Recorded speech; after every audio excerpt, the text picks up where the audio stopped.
Buenas tardes, tengan todas y todos, bienvenidas, bienvenidos a este evento que tenemos el día de hoy, la presentación de este producto académico, de este libro, que es el resultado del trabajo, de la colaboración que hemos tenido entre colegas de tres cuerpos académicos: el cuerpo académico Desarrollo Regional, Política Educativa y Sociocultural, y actores sociales y disciplinas académicas, dos de ellos de la Universidad Intercultural del Estado de Tabasco, uno de la Universidad Veracruzana.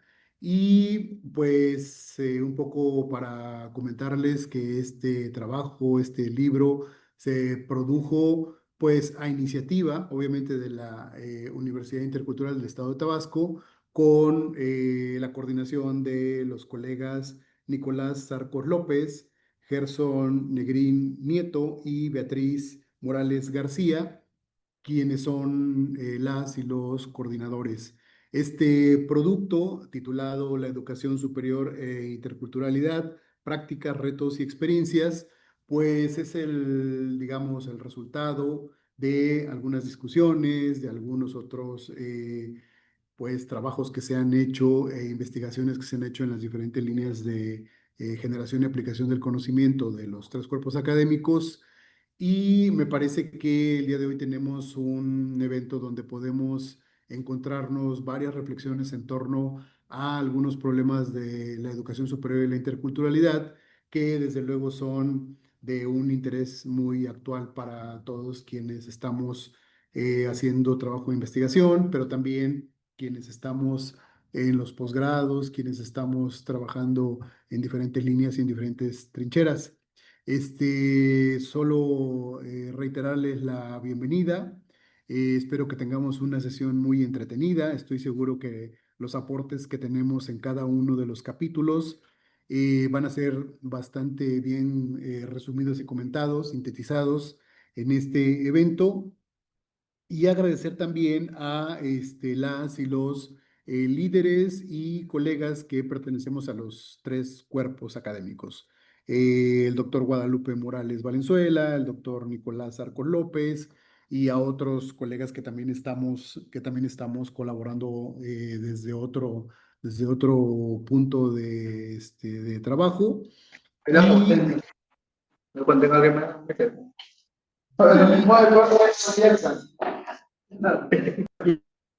y Y Pues nada, que tengamos una excelente jornada. Aprovecho solamente para saludar a quienes van a estar hoy a cargo de la presentación: al profesor investigador Carlos Arturo Solarte Ramos y a la maestra Dafne Rodríguez González, así como a nuestro moderador Alim Vázquez Feria, colega del instituto, a quien regreso los micrófonos. Y nuevamente bienvenidas y bienvenidos. Muchas gracias. Bueno, entonces, como se ha mencionado, hoy nos convoca una presentación del libro a cargo de de dos presentadores. En este caso, voy a hacer una breve presentación de cada uno de ellos, siguiendo un poco el orden que van a tener en su participación.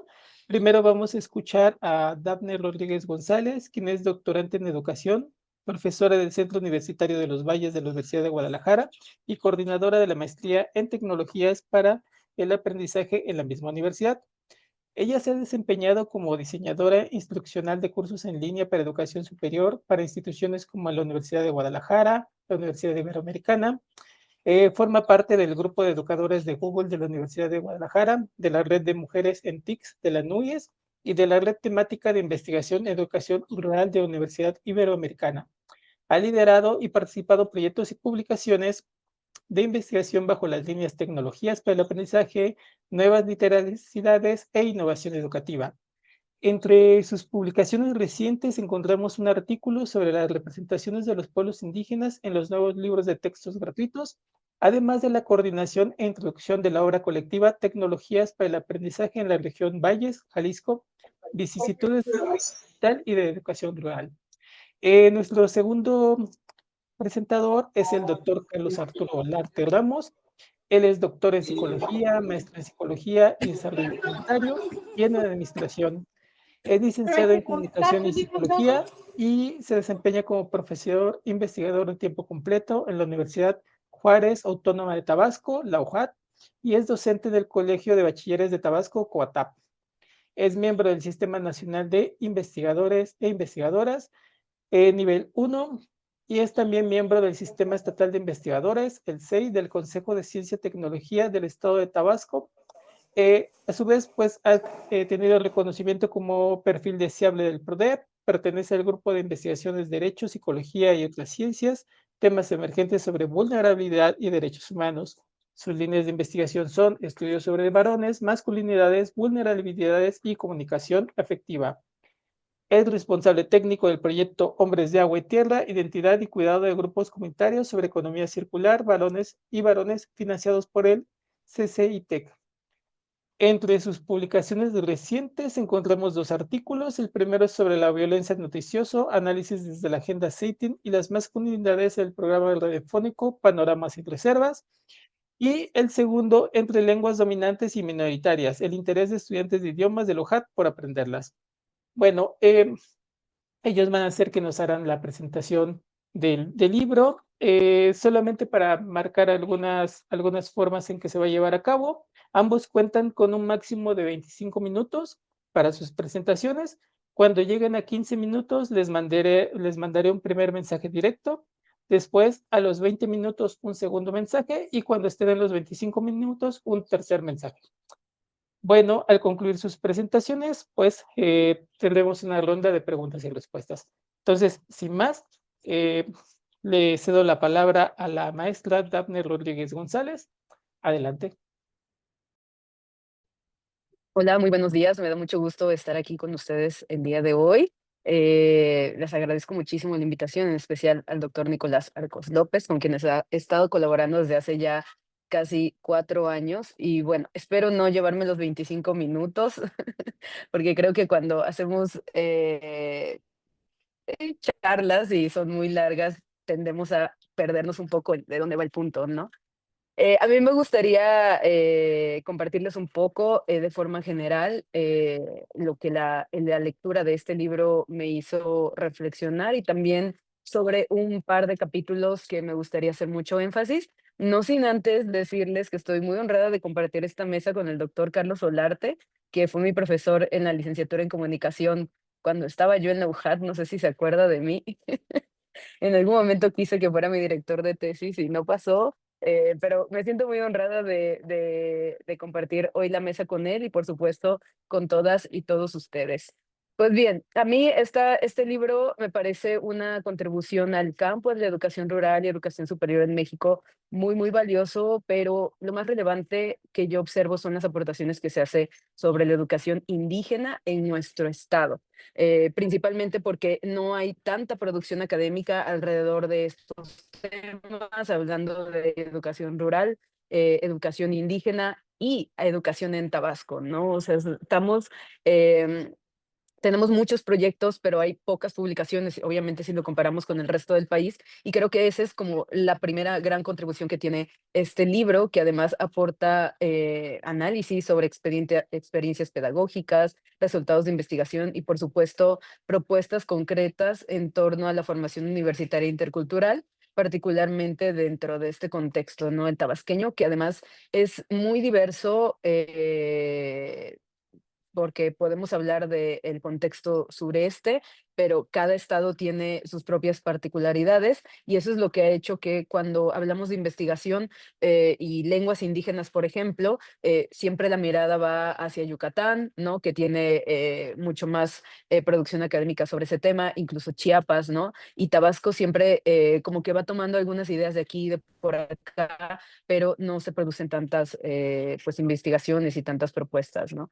Esto nos permite tener un punto de partida situado en este contexto específico, el contexto tabasqueño, para la propuesta no solo de planes y programas educativos, sino también de políticas públicas que apoyen las trayectorias académicas de personas indígenas en el estado de Tabasco, y no solamente de personas indígenas, sino también en otros contextos. Entonces, desde este enfoque comprometido con la justicia educativa, pues el libro se sitúa en estas problemáticas rurales contemporáneas, siendo las personas que tienen la autoría de estos textos quienes viven y comparten con estudiantes, con directivos, con profesores de la Universidad Intercultural estas vivencias, ¿no? Día a día y también proponiendo este concepto que me parece que es en el capítulo 6, que hablan del concepto de la nueva ruralidad, ¿no? Para analizar estas transformaciones sociales y económicas en los territorios donde incide la Universidad Intercultural del Estado de Tabasco, ¿no? Esto es algo que ha hecho que, bueno, socialmente en nuestro país ha cambiado mucho la forma en que, principalmente con las tecnologías, ¿no? Como lo hacemos el día de hoy, la forma en que tenemos acceso al conocimiento, la forma incluso en que colaboramos. Esto también ha hecho que cambiaran las formas en que se concibe la ruralidad y es momento de empezar a producir conocimiento a partir de ello, ¿no?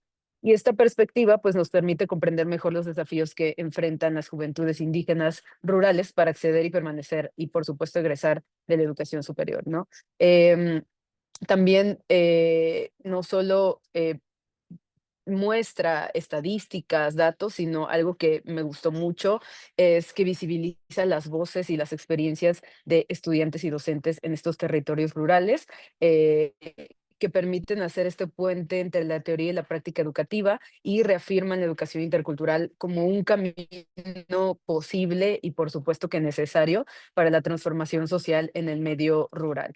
Les decía que a mí me gustaría profundizar en las aportaciones de 2 capítulos, igual como para no abarcar todo y dejar chance a que el doctor Olarte comente también algunas de las aportaciones que observa. El primer capítulo, que es focalizando a las y los jóvenes indígenas de la Universidad Intercultural del Estado de Tabasco, donde las y los autores son Germán Ortiz Palomeque, Alberto Mariano Gutiérrez Cruz, Beatriz Morales García, Nicolás Arcos López y Abel Yergo Martínez. En este capítulo abordan las desigualdades que enfrenta la juventud indígena desde el ingreso a la universidad derivado de las carencias educativas generacionales, ¿no? Me parece muy relevante cómo lo enuncian, hablando no solamente de las políticas públicas o de las escuelas, o más bien de los programas educativos en los que se forman, sino también de la incidencia que tiene la familia y la comunidad en su desarrollo educativo y por supuesto las situaciones económicas que prevalecen, ¿no? Si bien es cierto que a lo largo del capítulo también reconocen que hay becas y apoyos, pues es muy claro, ¿no? A lo largo del capítulo que estos no son suficientes para garantizar el acceso y la permanencia en la educación superior, ¿no? Donde las condiciones sociales y políticas, pues, tienen un peso relevante en la formación y hay momentos en algunos de los capítulos donde las condiciones sociales y políticas tienen mucho más peso incluso que las económicas. A mí me agrada mucho el contraste que hacen después de presentar como todos estos elementos con la experiencia del taller que hicieron en Centla para incidir en los problemas ambientales del manglar en la zona a través de la educación. Esta experiencia permite que al menos las personas que no estamos en el día a día trabajando educación rural, educación indígena, podamos ver la relevancia que tiene que las personas oriundas de la zona diseñen las estrategias y produzcan el conocimiento en procesos donde dialoguen sus saberes comunitarios que son tan relevantes y que no los vamos a encontrar en un libro, con estos saberes científicos y académicos que son los que adquirimos en la universidad, ¿no? Y al darse este diálogo de saberes, se producen más saberes y se puede incidir en estos problemas sociales, ambientales y todo esto que se da alrededor del territorio, ¿no? Entonces, se podría decir que quién es más que las personas que son oriundas de la zona, que conocen la zona, que conocen la cultura, pueden identificar y comprender y, por supuesto, atender estas necesidades de comunidades y territorios rurales tabasqueños, ¿no? Muchas veces lo que se busca es traer experiencias educativas, conocimientos de otros estados, incluso otros países, para crear estrategias y nos olvidamos que dentro de las comunidades hay conocimiento, hay procesos que pueden enriquecer las propuestas que se están haciendo para incidir en las necesidades de las comunidades. Y relacionado con el capítulo anterior, también está el segundo capítulo, el de percepciones de desigualdad ante la estandarización de pruebas, de la maestra Adriana Pérez Vargas, el doctor Gerson Negrín Nieto y Tania Leslie Galindo Quintanilla. Este capítulo hace un contraste muy interesante con el anterior porque explora cómo los exámenes estandarizados de ingreso a la universidad reproducen las desigualdades estructurales para jóvenes indígenas, lo que por supuesto repercute en la autoestima y la decisión de continuar con sus estudios. Y si bien este capítulo propone revisar los mecanismos de admisión desde una mirada intercultural que considere las trayectorias escolares diversas, especialmente en las regiones indígenas, los hallazgos que presenta son muy ricos desde el enfoque cualitativo, porque nos despegamos de esta mirada que ve al estudiantado como una cifra, ¿no? Como porcentaje de personas que ingresan, porcentaje de personas que tienen acceso a la educación superior. em, para verlos como personas, como individuos, ¿no? Y en este capítulo vislumbramos además las voces del estudiantado que no ha tenido los medios para ingresar a la universidad, porque si bien es cierto, la universidad atiende a las personas que ya están cursando un programa, creo que también hay que mirar hacia las personas que quisieron ingresar y no pudieron por diversas razones, ¿no?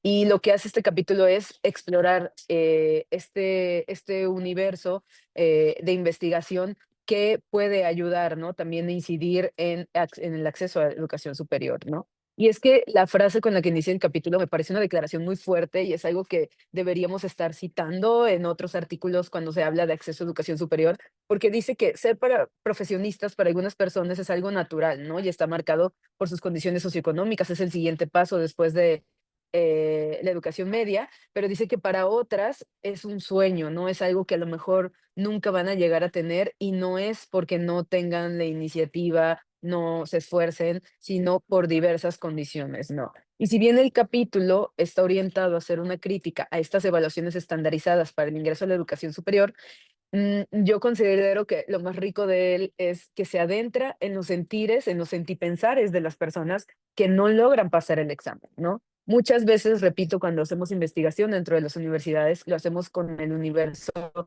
de estudiantes que ya están dentro, ¿no? Y el tener acceso a personas que no pudieron ingresar es muy valioso, ¿no? Y es lo que explora este capítulo y que, digo, para las y los estudiantes que nos están viendo el día de hoy, si tienen pensado una tesis, creo que es un tema que podrían profundizar aún más, siendo que dentro de sus comunidades pueden tener esa relación con las personas que no lograron entrar a la universidad, ¿no?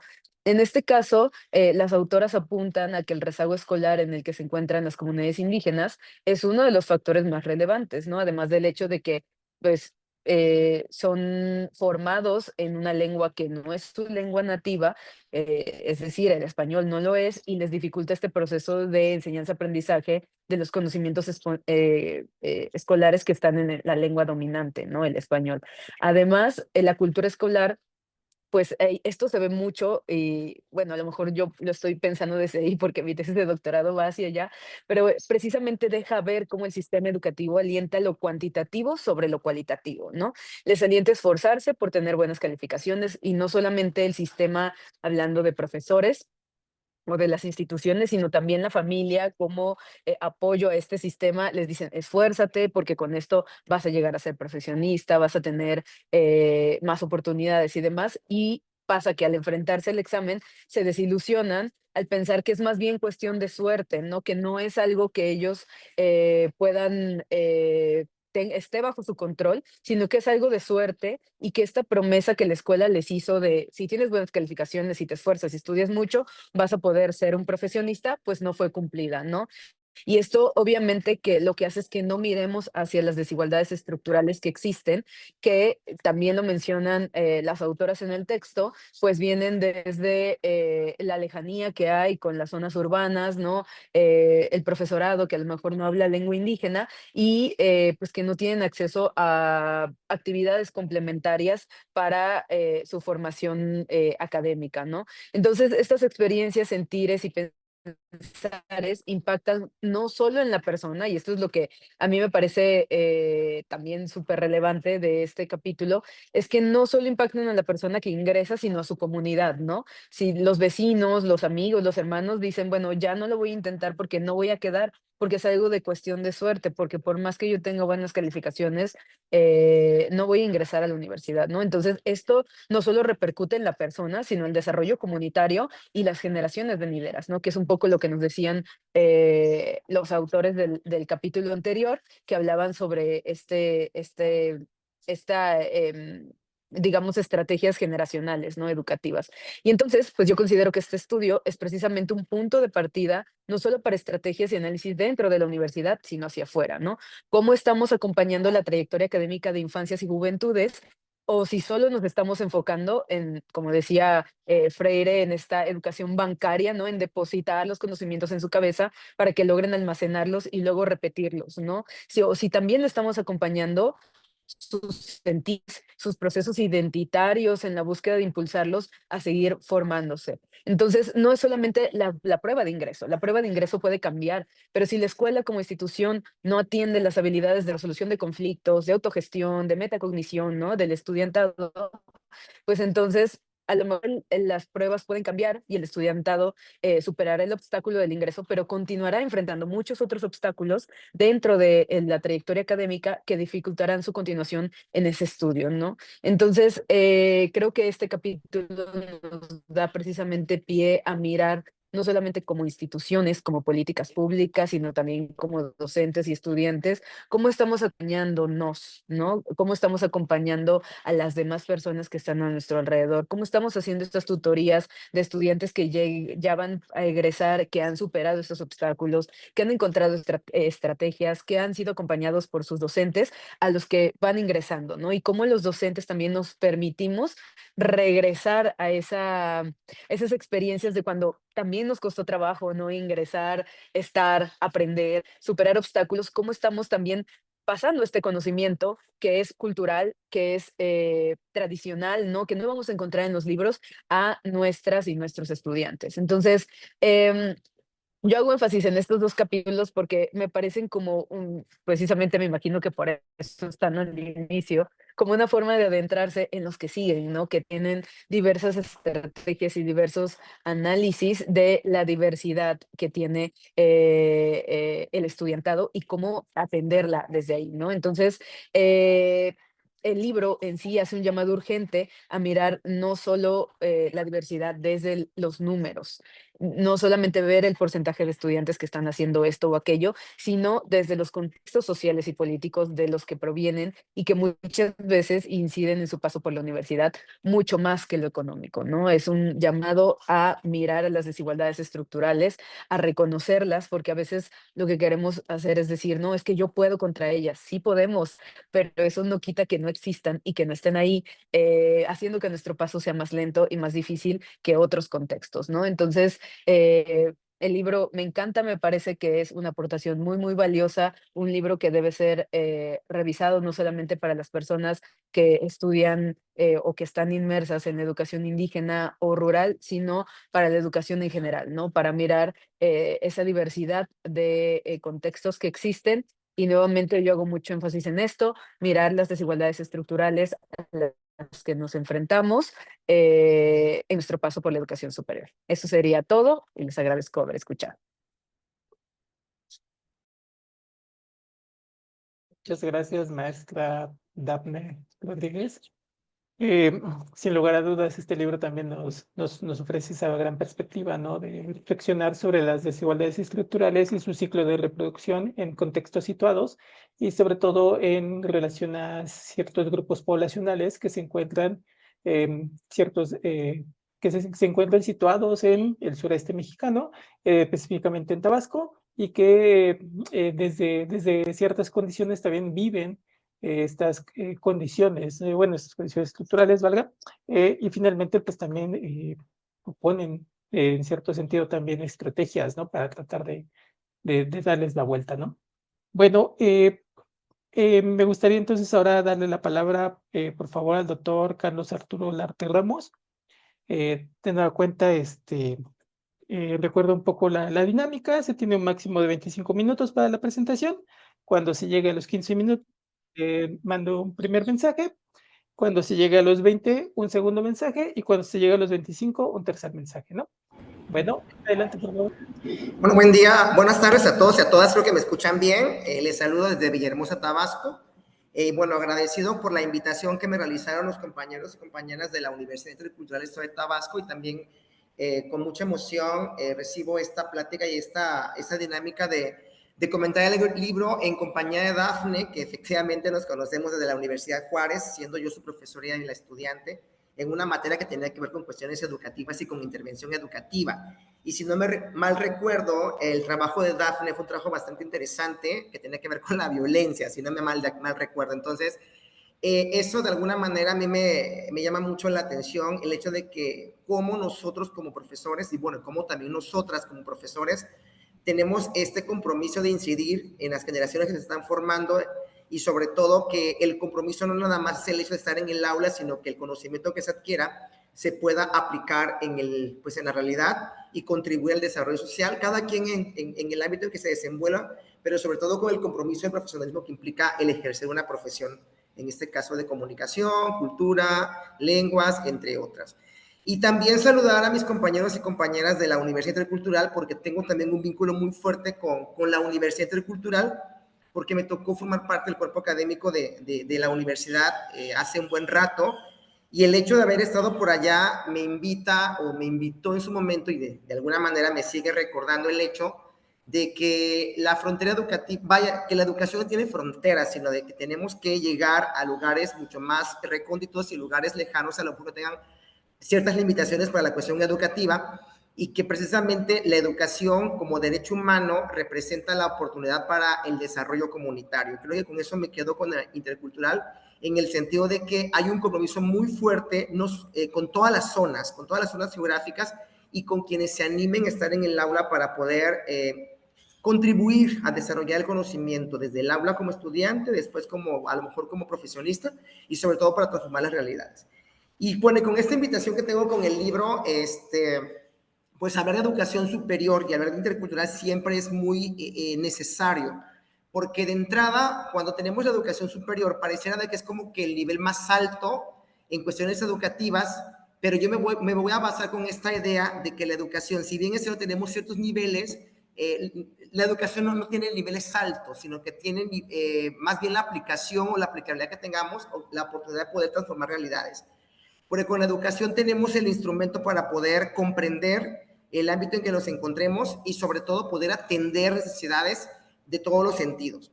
Entonces, hablar de la cuestión intercultural en la cuestión o en el ámbito educativo superior implica que tengamos esa diversidad de culturas, o esta múltiples maneras de pensar y múltiples formas de ver el mundo, y en donde no podemos decir que solo hay una verdad o solo hay una mirada para una misma realidad o un mismo objeto de estudio, sino que podemos tener multiplicidad de miradas respecto a un mismo fenómeno. Y eso enriquece la intervención y enriquece el aprendizaje que podamos tener en un proceso, y sobre todo enriquece la manera en cómo podemos intervenir y cómo podemos incidir en esa realidad. Cuando estoy revisando el libro, el libro tiene mucho que ver con las prácticas educativas que se realizan en la Universidad Intercultural, específicamente en la sede de Oxolotán, en Tabasco. Bien decía Dafne hace rato, tenemos una falta de investigaciones acerca de los grupos indígenas, de los grupos culturales, de muchas prácticas que tienen que ver con los grupos culturales, específicamente con los grupos culturales de los indígenas, de los pueblos indígenas, y vemos que de lo que hay, la mayor parte está enfocado al grupo cultural de mayor representatividad en el estado, que son los chontales de Tabasco. Pero ¿qué pasa con los otros grupos indígenas que también tenemos presencia en el estado, ¿no? Hay poca producción al respecto, y la Universidad Intercultural está haciendo lo propio y está generando investigación, está generando o está impulsando el desarrollo a las zonas de los grupos indígenas en el estado, porque se ha extendido a otros escenarios del estado para poder atender a esta demanda de conocimiento y demanda de formación profesional que tienen las personas con esta dicha de pertenecer a un grupo indígena. Entonces, por eso digo, cuando hablo o hago referencia a la educación superior desde la interculturalidad, en definitiva me lleva a eso de la diversidad, cuestión cultural, cuestión de género, cuestión de identidad sexual, cuestión de edades, cuestión de profesiones, cuestión de territorios, cuestión de pensamientos. Y la riqueza radica en que tengamos que, de entrada, de reconocernos, de aceptarnos y de poder convivir o de coexistir con la otredad, aún con las diferencias. Y entonces, cuando tenemos esta capacidad de poder convivir con las diferencias, eso nos enriquece mucho, porque entonces es ahí donde digo, no tenemos una verdad, sino tenemos múltiples maneras de ver una misma realidad y la oportunidad de poder transformar desde muchas miradas, vaya. Y entonces creo que por eso la diversidad es necesaria, que la consideremos como punto de partida para esta cuestión de la interculturalidad. Y me agrada mucho esta filosofía que tenemos de la interculturalidad, de que no es el hecho de que hayan muchas culturas, sino que esas diversas manifestaciones culturales puedan convivir, puedan reconocerse y puedan aportarse entre ellas, sin que haya una de ellas que domine a la otra, sino que tengamos esta posibilidad de reconocer, aunque sean pocos o pocas, la presencia de unos y de otras, y aunque sean muchos, la presencia de esa otra. Entonces, creo que eso es lo que nos permite que tengamos este intercambio y nos permite tener esta cuestión de alimentarnos mutuamente. Entonces, revisando el libro, yo me encuentro con muchas prácticas, con diversas prácticas que se han realizado en el Estado, desde la UIED, por ahí hay un capítulo también de la Universidad Juárez, ahí está la colaboración con la Universidad Veracruzana, y entonces tenemos que las miradas son diferentes, son distintas, y todas nos llevan a esta cuestión de la interculturalidad y a esta visión múltiple que tenemos de la misma realidad. Entonces, hablar del libro, la aportación que tiene el libro de las prácticas educativas en cuestiones superiores, me abre un panorama mucho mayor, porque entonces pareciera de que cuando nos profesionalizamos en algo, pareciera de que solamente podemos hacer eso del cual me profesionalicé. Y entonces, si me permito tener la vinculación con las otras áreas, apertura o abre las posibilidades de mayor interacción y de mayor intervención. Entonces, a lo mejor puede ser profesional en algo, en un área muy específica, que me permite o me da la posibilidad de interactuar en el ámbito educativo. Pero si desde ese ámbito educativo lo hago desde estas miradas múltiples que pueden relacionarse y que pueden alimentarse entre ellas, entonces estoy en la posibilidad de conocer con mayor profundidad un mismo fenómeno. Hablar, por ejemplo, yo lo voy a ver desde la comunicación. Cuando, por ejemplo, hablamos de la comunicación, que tenemos esta posibilidad de interacción con la otra persona, en definitiva tengo que ver que la persona con la cual estoy en contacto puede pensar igual a mí o puede pensar de manera diferente. Y si piensa de manera diferente, no significa que esté mal porque yo pienso de manera diferente. Al contrario, significa que hay otra manera de ver y que puedo reflexionar al respecto, que me va a permitir a su vez tener profundidad en la temática que nos mantiene en común. Entonces, si este proceso comunicativo de interacción y reconociendo la interculturalidad o esas formas diferentes de ser persona, y nos vamos a un mismo espacio, por ejemplo, puede estar en un territorio o de un grupo indígena, de un grupo cultural indígena, y llegar a ese territorio es de entrada el compromiso de conocer la mirada de ese grupo cultural respecto a lo que yo estoy trabajando. A lo mejor me interesa trabajar la comunicación afectiva entre grupos indígenas, y entonces llegar a una comunidad de corte indígena o un grupo cultural de un pueblo originario, y entonces conocer su manera de ser, conocer sus tradiciones, conocer su mirada, me va a enriquecer de lo que yo traigo, y a su vez me va a permitir compartir lo que yo tengo para que ellos, si así lo consideran, o ellas así lo consideran, se puedan enriquecer con esta otra mirada. Porque aquí no se trata de imponer, se trata de compartir y se trata de colaborar para llegar a un común o llegar a un acuerdo que pueda beneficiar a la mayor parte, si no es que a todos o a todas. Entonces, en el libro podemos encontrar estas prácticas educativas que desde la educación superior intercultural se ha llevado a cabo, y que están teniendo mucho impacto social. Es decir, las dinámicas que se estén estableciendo ha generado movimiento y ha generado que más personas de comunidades o de grupos culturales quieran profesionalizarse o quieran entrar también a esta aventura académica. La Universidad Intercultural, desde donde se encuentren, en todos los estados donde están localizados, han provocado, han generado que exista esta motivación o esta curiosidad de conocer qué onda con la interculturalidad y qué onda con la educación superior desde lo intercultural. Y entonces va más allá del hecho de que en un aula de clases tengamos personas de distintas regiones, sino el hecho de que con esas distintas regiones podamos alimentarnos en el tema que estemos abordando. Entonces, hay un capítulo muy específico en el libro, si no me equivoco, en el 2 y el 3. El 2 me llama mucho la atención, con estos dos capítulos me quiero quedar, porque en el capítulo 2, si no me equivoco es ese, me llama mucho la atención el hecho que dicen cuando los grupos culturales, cuando es población de grupos culturales que presentan un examen de admisión que está estandarizado y que dicen no lo pasé, no lo aprobé.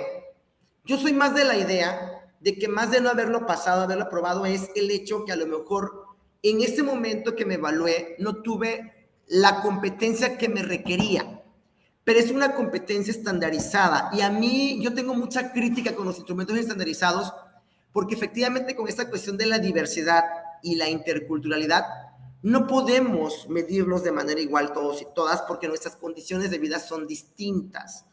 Desde el momento mismo en que una persona aplica un examen o aplica un instrumento donde se está evaluando, desde el momento mismo en que cómo llegas con el estado anímico, va a interferir en el resultado que tú tengas, si llegas, por ejemplo, con una tristeza o que llegas con una presión muy fuerte. A diferencia que pudieras llegar con una alegría o pudieras llegar con una efusividad. Es diferente porque vemos el instrumento de manera diferente.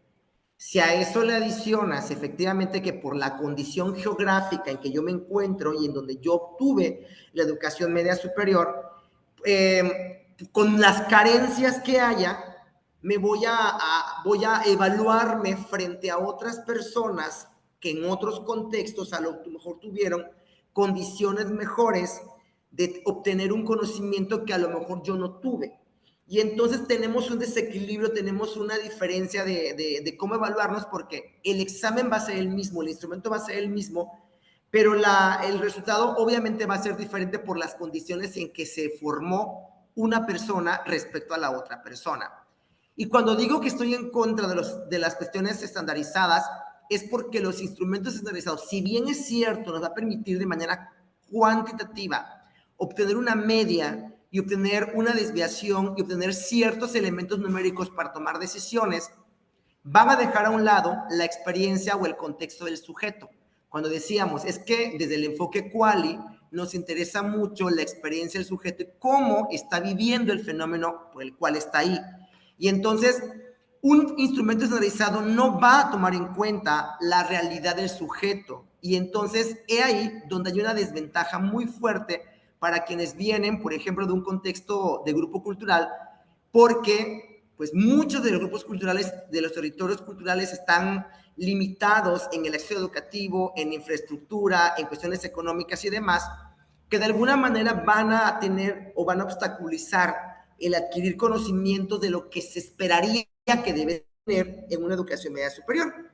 Obviamente, la población de los grupos culturales tiene su propio conocimiento, un conocimiento que es muy rico, pero que en la cuestión estandarizada pues no hay cabida, ¿no?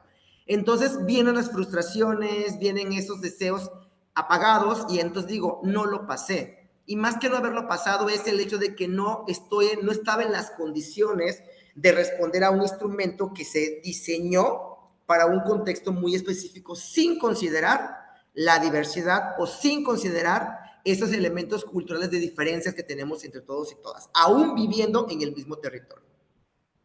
Este capítulo me da pauta a llegar al otro capítulo, específicamente de la práctica educativa que realizan en la Universidad Intercultural, donde manifiesta que si bien es cierto, la UIED ha tenido o ha tomado en cuenta la diversidad por edad, por género, por territorio, y por cuestiones de dónde provienes, de dónde estudiaste la educación media superior, si bien es cierto, lo han considerado, nos invita a reflexionar de que nos hace falta mucho trabajo para tener prácticas educativas desde la interculturalidad. Es decir, no basta con saber que en el salón de clases el 80%, por ejemplo, la carrera que ahí mencionan que es enfermería y las cuestiones de salud, donde por el perfil, mayoritariamente las mujeres son las que se van a perfiles de salud por las cuestiones del cuidado, ¿no? Y las cuestiones, en el caso de la UJAT, que son las ingenierías, pero en el caso de la UIET, que es la desarrollo rural, donde mayoritariamente son los varones, el hecho de que tenga yo, a lo mejor en un salón de clases, el 70% de mujeres y 30 de varones, y viceversa, 70 de varones y 30 de mujeres, no significa que con eso ya voy a estar trabajando en la diversidad. Ahí estoy teniendo un elemento de reconocimiento de esa diversidad. Lo mismo con edad, lo mismo con el territorio donde vienes, lo mismo de donde provienes. El hecho es que trabajar de la diversidad implica una práctica de mayor profundidad en el sentido de que debo considerar la particularidad de esa diversidad. Si somos, por ejemplo, 50 personas, y si nos vamos desde la cuestión de género, y es hasta eso, desde lo binario que me cuadra solamente a 2 posibilidades, pues entonces la clase la voy a diseñar, o la práctica educativa la voy a estar diseñando desde la mirada, desde lo masculino y desde lo femenino. Pero estoy dejando atrás o estoy invisibilizando aquellas otras identidades que están en la disidencia y entonces están buscando reconocimiento, pero como no la voy a considerar, entonces voy a estar invisibilizando a esas identidades. Entonces ahí le quedamos a deber a la diversidad y le quedamos de ver también a la interculturalidad. Si me voy desde la cuestión de la edad y tenemos, por ejemplo, un grupo de primer semestre en donde la mayoría, eso pensaría, son estudiantes de 18 a 20 años, a diferencia de un grupo de sexto, séptimo semestre, donde la mayoría puede ser de 20 a 21, 22 años, diré, a lo mejor los chicos de sexto, séptimo y octavo semestre son más maduros que los de primer semestre. Se entendería eso, pero no sabemos la historia de cada sujeto y que esa historia le ha generado esta madurez al sujeto o el compromiso que tenga el sujeto. Entonces, estos niveles de compromiso o esos niveles de experiencia que puede tener el sujeto respecto a lo que está estudiando, también implica que haya diferencias en el tratamiento de un tema. Y eso dirán entonces, la diversidad me está llevando entonces a que debo hacer clases particularizadas. No es que sean clases particularizadas, sino que en el conjunto que yo voy a analizar como la práctica, considerar tu característica, la tuya y la tuya. ¿Que es un trabajo más fuerte? Sí, claro que es un trabajo más fuerte, pero a eso nos invita la diversidad en las cuestiones educativas. Y también nos invita la interculturalidad porque la visión de uno puede ser diferente a la visión del otro. Creo que si la práctica educativa se trabaja desde la interculturalidad, tendremos mucho debate y en la educación superior, ese debate me va a llevar a la reflexión, que es lo que requerimos, a ser sujetos, personas que tengamos un pensamiento crítico para poder ser muy realistas y poder aportar socialmente a las comunidades. Cuando digo pensamiento crítico, que tengamos una visión mucho más realista, implicaría entonces que no voy a estar en fantasía, que no voy a estar errando, sino que vivo el espacio, formo parte de ese espacio, conozco las carencias de ese espacio y como yo lo conozco, tengo más posibilidades de poder interactuar y de poder intervenir en ese espacio para transformarlo porque formo parte de ahí. Cuando no lo formo, por eso es importantísimo esas cuestiones de la intercultural y esto de la co-compartimiento con la otra persona, con las demás personas, porque puedo ser ajeno a un territorio, pero si yo me involucro en la dinámica, si yo conozco de cerca e interactúo con personas de ese territorio, me va a posibilitar a mí la entrada para poder trabajar con ese espacio. Entonces, por eso decía, este capítulo de la diversidad que trabajan en la Universidad Intercultural, en la conclusión mencionan algo muy interesante. Dicen que se quedan con el trabajo de la diversidad restringida. Y efectivamente así es, porque no es nada más la edad, el género, el territorio o la educación media superior que hayas tomado, sino que también es las cuestiones de la creencia, de la historia de vida que tengas, de tu experiencia familiar, del comportamiento que tengas con tus amigos, porque todo abona al sujeto. Entonces, si hablamos de la educación que transforma, la educación que siempre va a generar espacios de reflexión, de interacción, entonces creo que esto nos va a permitir tener mayor conocimiento de la otra edad. Y cuando tenemos mayor conocimiento de la otra edad, pues estamos tocándole la puerta a la diversidad, a la aceptación, bueno, primero al reconocimiento, a la aceptación y luego al compartimiento. Entonces, el libro es un abono a los estudios educativos a nivel superior desde la interculturalidad y es, pues, esas prácticas, ¿no? El libro dice prácticas, retos y experiencias. Y yo creo que un reto muy fuerte que en conjunto puedo ver con los autores que escribieron con este libro, que participaron en este libro, es que la interculturalidad les está permitiendo tener visiones distintas a lo que tenemos como dominio del conocimiento. Nos está permitiendo ver que hay muchas maneras de pensar, hay muchas maneras de ser y hay muchas maneras de comprender la misma realidad.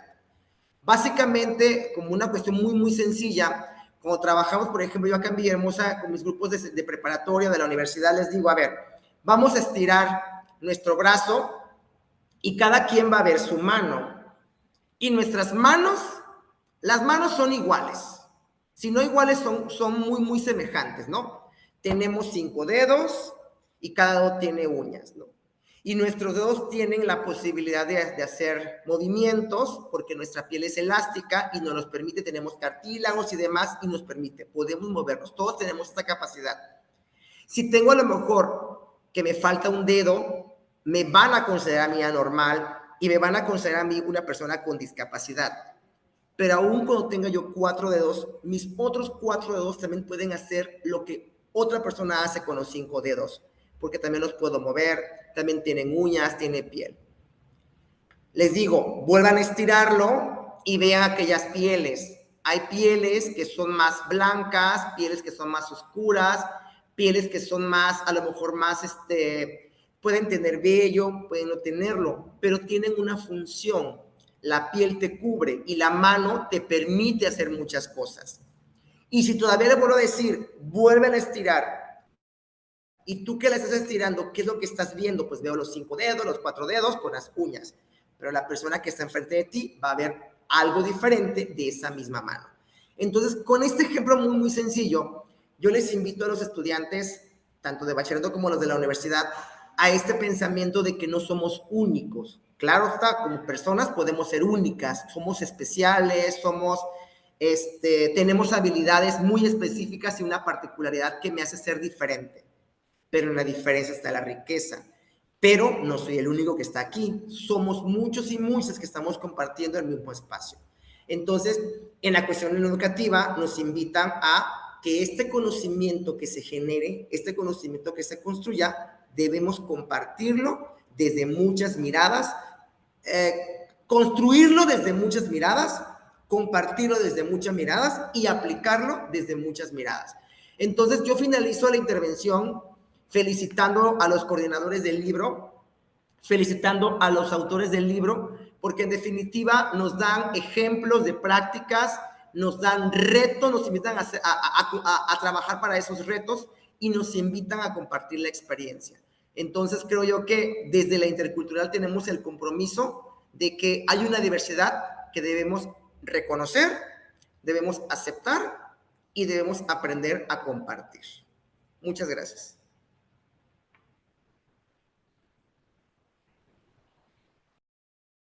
Muchas gracias, doctor, por su presentación. Sin lugar a dudas, creo que cuando nos situamos en el tema de la multiculturalidad y la educación superior, estamos ante el gran reto que implica dar respuestas educativas a una diversidad de diversidades que se encuentran presentes al interior de los salones, de las aulas, y a su vez también implica un gran reto que es la construcción colectiva, la construcción social de la interculturalidad, claro, iniciando desde el interior de la universidad, pero posteriormente el gran deseo y el gran anhelo y el gran objetivo es que esta construcción y esta interculturalidad llegue a distintos ámbitos de la vida social, ¿no?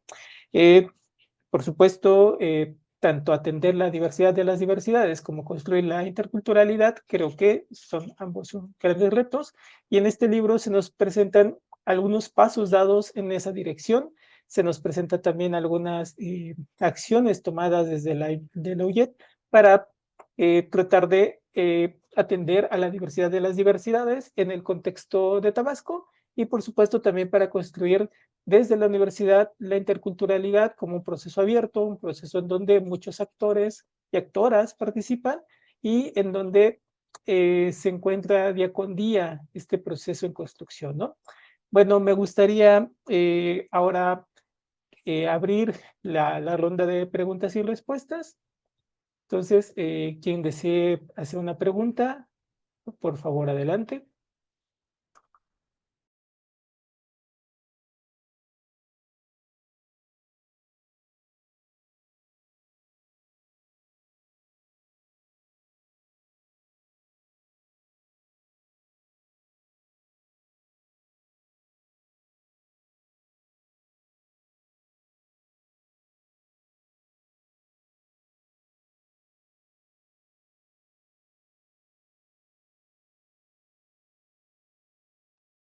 También pueden escribir sus preguntas a través del chat y si quieren, yo las leo para planteársela a nuestros presentadores.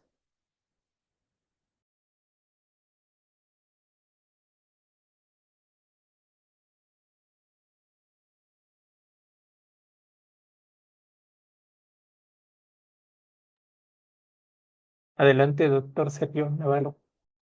Y pues igualmente, pues buenas tardes y también agradezco mucho el tiempo que se tomaron tanto Dafne como Arturo para hacer la presentación del libro, para hacer la lectura detenida del libro. También, por supuesto, a Aline también por la moderación y a quienes organizaron este evento también. Les agradezco pues esta gestión y esta organización del evento. Me parece que es un libro, como también ya han mencionado y el presentador, es un libro que puede dar como muchas pautas para quienes bueno, están interesados en profundizar en el tema de la educación intercultural, pero también para quienes están realizando investigaciones o para quienes también en cierto sentido quieren conocer un poquito sobre las características de cómo funciona o cómo opera una universidad y qué se está haciendo desde las universidades interculturales, en particular desde la Universidad Intercultural del Estado de Tabasco. Me parece que puede ser como un buen ejercicio didáctico, incluso hacer la revisión de este libro y de los capítulos que ya nos acaban de comentar. Y bueno, veo que también ahí que el doctor Guadalupe ya colgó el enlace del libro, entonces igual les invitaría a que lo puedan leer y descargar y a compartir también en sus diferentes espacios. Y nuevamente muchísimas gracias.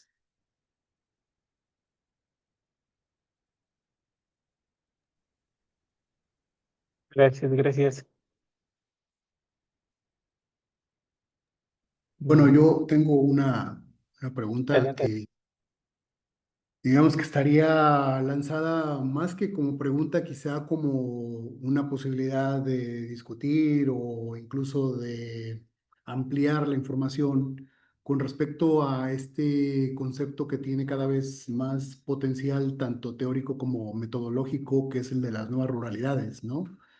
En el sentido de para quienes trabajaron este capítulo, pero también, pues, eventualmente para incentivar una reflexión colectiva de quien haya estado en contacto con estas herramientas conceptuales, en el sentido de cómo podríamos generar una nueva relación o una relación analítica, digamos, compleja en donde estas nuevas ruralidades estén también atravesadas o aproximadas a través de estos aspectos de consumos culturales, audiovisuales, presenciales, eh, digamos que se han convertido como en una especie de nuevas prácticas o de prácticas que han ido ganando mucho terreno hasta establecerse actualmente como una de las principales cuestiones que se llevan a cabo entre las y los estudiantes en los distintos espacios universitarios. Me parece que la institución escolar respecto de las cuestiones de consumo cultural se enfrentan ante un desafío muy, muy grande en el sentido de los estudiantes son altamente consumidores de contenidos, redes, tendencias, contenidos virales, etcétera, que están atravesados por un montón de cosas, tensiones, bullying, pero también formas de colaborar, formas de tener nuevos accesos a cuestiones. Y ahí, ¿cómo podríamos conectar todas estas tendencias, estas dinámicas de consumo con estas nuevas ruralidades? Porque entiendo también que estas nuevas ruralidades, digamos, son como un intento analíticamente de ir rompiendo con estas estructuras de que si estoy en un contexto urbano, estoy en un contexto no urbano o regionalmente con otras características, entonces estoy identificado específicamente con algo, ¿no? Pero las nuevas ruralidades de algún modo nos conectan como con las dos grandes esferas, por llamarlo de algún modo, con las dos tramas o con las dos formas de aproximación de un colectivo, y entonces, ¿qué papel tiene ahí el consumo y cómo se puede relacionar, ¿no? Pero lo dejo no tanto quizá decía como una pregunta, sino como un elemento sobre el cual incluso posteriormente se pueda seguir abundando, ¿no? Gracias y gracias también por la presentación, profesora Dafne, y gracias también al doctor Carlos Arturo, porque sus puntos de vista creo que nos ofrecen también algunos aspectos complementarios a los que ya los autores y las autoras del libro pudieron pues reportar en sus diferentes capítulos. Gracias. Gracias. Sí, sin lugar a dudas, son una reflexión compleja, la cual también este libro convoca, ¿no? A partir de sus distintos artículos. Entonces, eh, bueno, les cedería la palabra a ya sea la presentadora o al presentador, si tienen algún comentario respecto sobre lo que se ha expresado. Si es que no hay otra pregunta, entonces, adelante, por favor. Sí, a mí me gustaría hacer una aportación porque precisamente coordino la maestría en tecnologías para el aprendizaje en un centro universitario que se encuentra a las afueras de Guadalajara, aquí en Jalisco, la zona Valles, y que atiende a muchas comunidades rurales, ¿no? Entonces, ese es un reto pues que enfrenta esta maestría, que además la particularidad que tiene la Universidad de Guadalajara es que trabaja en red, es decir, esta maestría se da en otros centros universitarios, algunos urbanos y otros regionales, y que cada uno ha tenido que atender las necesidades de la población que está alrededor del centro universitario con el mismo programa de estudios, ¿no? Hablando un poco de la estandarización, o sea, los 4 centros que tenemos esta maestría tienen el mismo programa, pero los proyectos son diversos precisamente porque atiende a estas diversas ruralidades, ¿no? En el caso de la maestría en Cuballes, que es el centro universitario donde yo estoy, ha sido como muy relevante precisamente, primero, entre todo esto que menciona, es el diagnóstico de las habilidades, las competencias y las literacidades digitales de las personas que están inmersas en este caso nosotros atendemos a las instituciones de educación, ¿no? Pero también se puede hacer a las comunidades, por ejemplo, hay una estudiante que quiere saber cómo empoderar a los jóvenes de su comunidad a través de la literacidad digital, ¿no? Entonces, trabaja precisamente en el análisis de estas prácticas, lo que llamamos desde la literacidad las prácticas letradas digitales, que es la forma en cómo nos relacionamos con la lectura y la escritura a través de contextos digitales, ¿no? Y el primer paso es precisamente ese diagnóstico, saber cómo lo están utilizando en este momento para entonces sí ya dirigirnos a estrategias, ¿no? Y entonces decir, bueno, si utilizan el WhatsApp para esto y esto y esto, ¿cómo puedo yo crear estrategias para redirigirlos, por ejemplo, a la creación de videos en redes sociales con un contenido sobre, por acá decían, bioculturalidad, ¿no? Entonces, el primer paso es el diagnóstico de las comunidades y que cada comunidad tiene literacidades digitales y literacidades en general diversas, ¿no? Y que es algo que definitivamente tendríamos que estar haciendo desde cada universidad, desde cada programa educativo, incluso cada generación, porque cada generación ya trae prácticas diversas, ¿no? Precisamente por el avance de la tecnología, pues a lo mejor nosotros, millennials, no utilizamos el TikTok como lo utilizan las generaciones que están entrando a la universidad ahora, ¿no? Entonces, es precisamente eso, el diagnóstico constante de las prácticas. En este caso yo hablo de literacidades porque es mi tema, pero pues, son prácticas también de enseñanza-aprendizaje, como enseñan las personas, el personal docente, desde su conocimiento de la tecnología y cómo se puede enriquecer, ¿no? ¿Qué puntos de conexión tienen con las prácticas de los estudiantes que van entrando, ¿no? Y desde ahí construir una práctica intercultural, porque la interculturalidad no solo se trata de cultura territorio, sino también cultura generación, ¿no? Cultura, lo socioeconómico, etcétera, ¿no? O sea, hay una diversidad de culturas que convergen en una sola persona, en sus identidades. Entonces, es precisamente ir haciendo el análisis desde los contextos en los que estamos, siendo a lo mejor universidades de educación superior, desde lo educativo, pero tampoco dejar de lado las prácticas, literacidades vernáculas, que son las que puede tener la comunidad y que por supuesto que las y los estudiantes también las utilizan para enfrentar los desafíos de la educación superior, ¿no? Entonces, sí hay ahí igual, así como mencionaba que esta parte de la investigación de educación rural es nueva, imagínense cómo estamos en educación rural y TIC, ¿no? Entonces, es precisamente ir abonando a estos campos del conocimiento y no solo se trata de hacer investigación, sino también de divulgar, de llevar a las comunidades, a las mismas comunidades, esta información y propiciar este proceso de metacognición, ¿no? Que empiecen a hacerse conscientes de que las prácticas que tienen son históricamente construidas, ¿no? No es porque yo nací así y a mí se me ocurrió leer y escribir así, sino es algo que viene históricamente construido, que mi abuelo le enseñó a mi madre me enseñó a mí, y yo al entrar a la universidad estoy haciendo esta relación entre las prácticas que me enseñan en mi casa y las que me enseñan en la universidad, ¿no? Entonces, todo este proceso de diagnóstico también tiene que ir hacia hacernos conscientes, hacer consciente al estudiantado, al personal docente, directivo, ¿no? Sobre estas prácticas y a partir de ahí empezar a crear estrategias para guiar, ¿no? Más que enseñar, creo, guiar las prácticas para un bien, ¿no? Común o un objetivo común, un propósito común, en este caso de las universidades interculturales, ¿no? De la promoción de la interculturalidad y la cultura de las comunidades. Entonces, eso es como lo que reflexiono un poco a partir de mi posición en la vida y la pregunta que hace el maestro José Luis.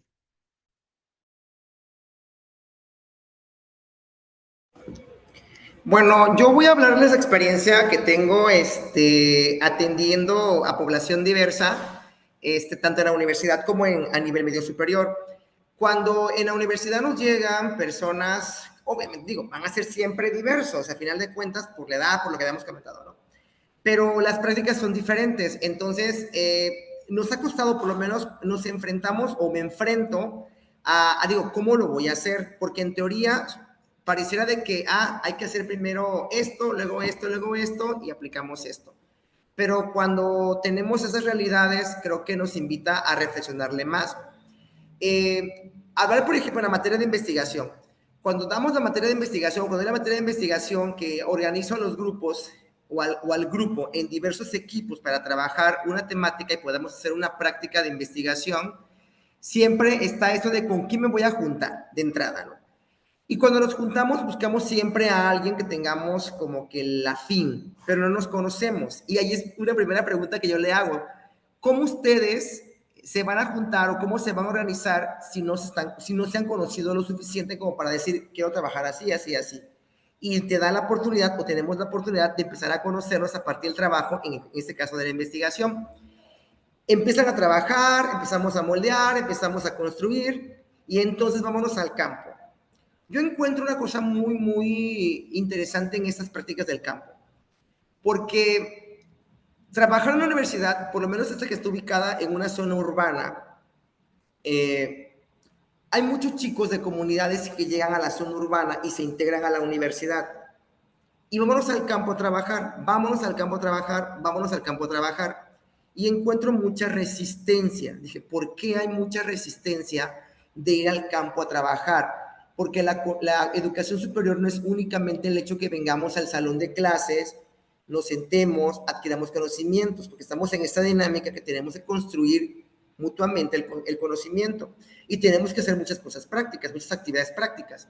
¿Por qué será que los chicos no quieren ir a la cuestión práctica si la base de la investigación es precisamente el trabajo en el campo? Vamos a conocer los espacios, vamos a platicar con las personas, vamos a recolectar el dato, a lo mejor puede ser como que muy metódico, a recolectar el dato y luego vamos a interpretarlo, pero tenemos que conocer a las personas, tenemos que conocer ese espacio, ¿no? Vamos al campo.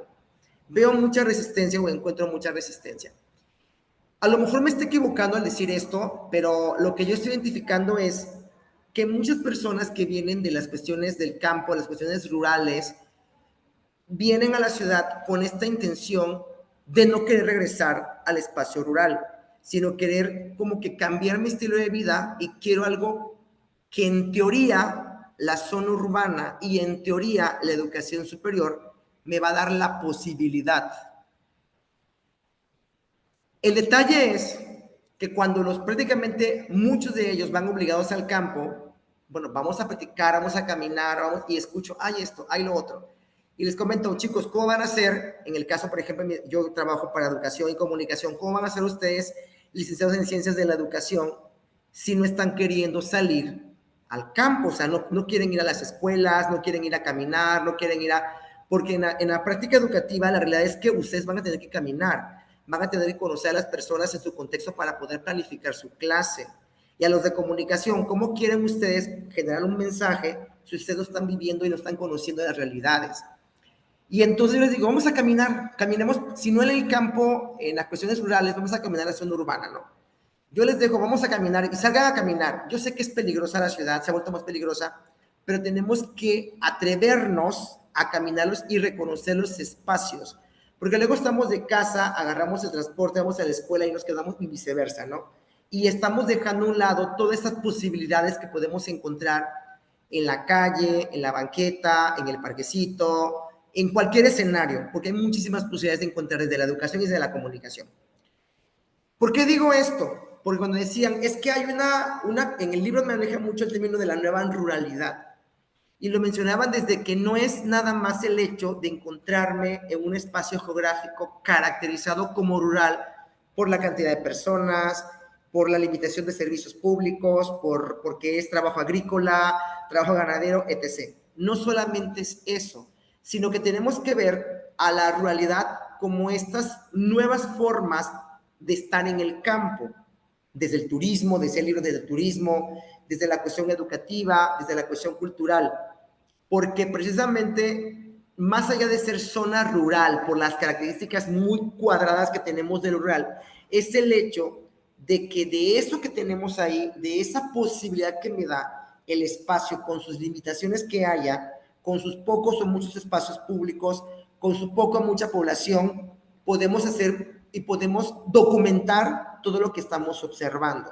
Entonces, creo que el que volteemos a ver esta nueva realidad y lo podamos involucrar en la práctica educativa, nos va a permitir construir un conocimiento mucho más situado o un conocimiento mucho más real e invitar a los chicos y chicas a decir, bueno, vamos a trabajarlo desde el espacio que decidamos, porque incluso en la misma ciudad, yo digo, podemos encontrar también espacios rurales, porque, por ejemplo, se entendería que la urbanidad tiene todo, me va a ofrecer todo, pero vamos a encontrar espacios que no lo tienen todo. Entonces, esos espacios que no lo tienen todo, vamos a verlo con otra mirada, porque estamos dentro de un espacio urbano que no nos está ofreciendo lo que nos debería ofrecer. Y entonces, ¿qué podemos hacer para que se genere eso que nos haría falta dentro del espacio urbano que nos puedan ofrecer? Y lo mismo pasaría con la zona rural. Entonces, creo que la invitación que nos hace, esta invitación que nos hace el libro es que además de lo diverso, la intercultural, es que esto que conocemos como la ruralidad, lo tengamos como esas nuevas formas de ver lo rural, que no es nada más el hecho de encontrar un espacio a lo mejor rústico, ¿no? Cuando decía yo con mis chicos de bachilleres, me tocó ir a un centro educativo de bachilleres, de colegios de bachilleres de corte rural. Está en una zona rural, en una zona con alto índice de marginación y que se conoce como los centros educativos a distancia, que son los CENSAT. Con sus limitaciones diversas, trabajan los profesores y profesoras allá con sus estudiantes adaptados a esas características, que obviamente van a ser diferentes a las dinámicas educativas que encontramos en un plantel educativo que está en la zona urbana.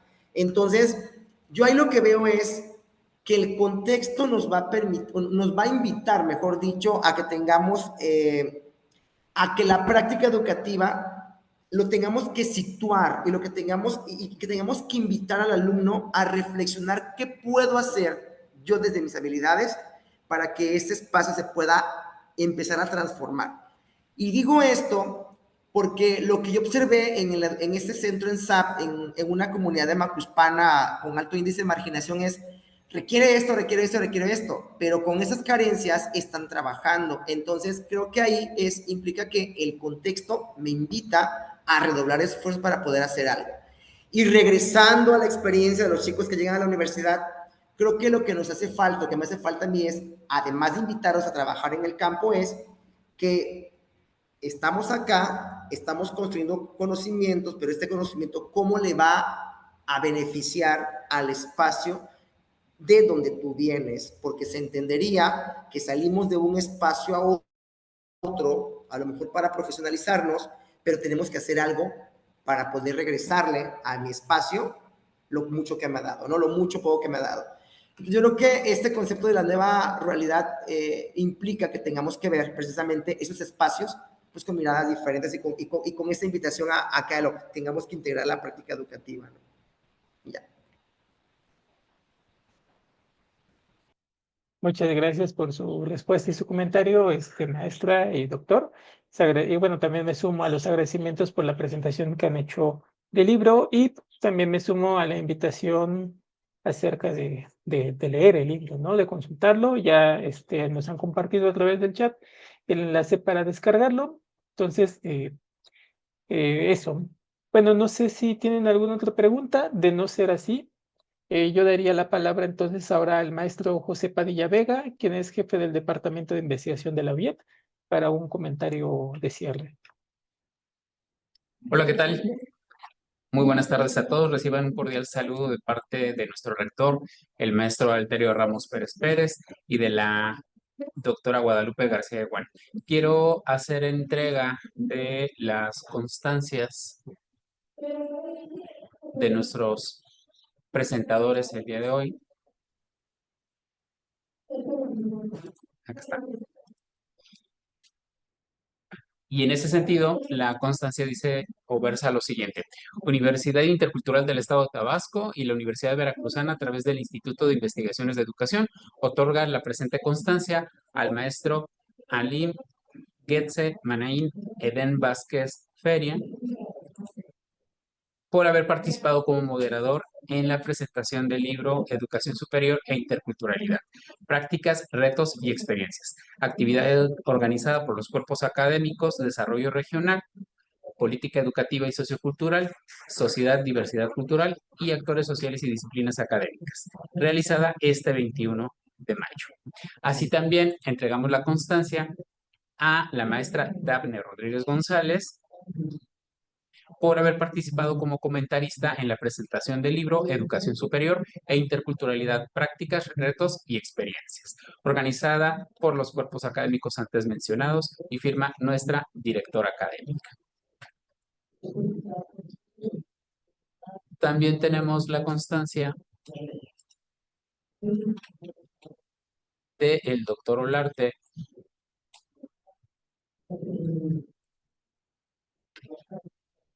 del doctor Carlos Arturo Olarte Ramos, que versa también por haber participado como comentarista en la presentación del libro Educación Superior e Interculturalidad, Prácticas, Retos y Experiencias.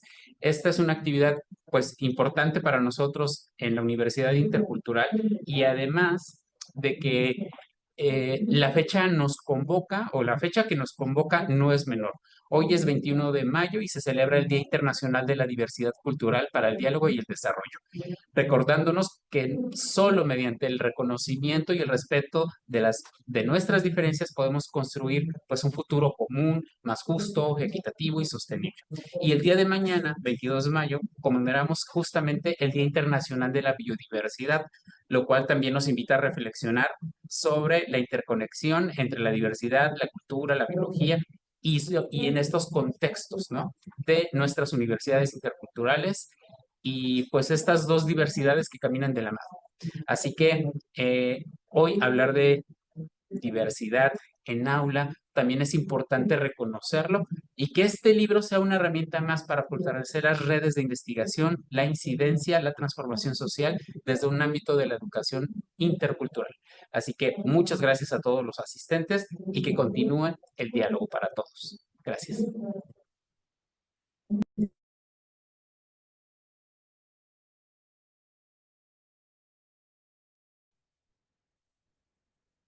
No, muchas gracias. Entonces, damos por concluida esta presentación y agradecemos a todos su asistencia y, como bien se dice, aquí continúa el diálogo.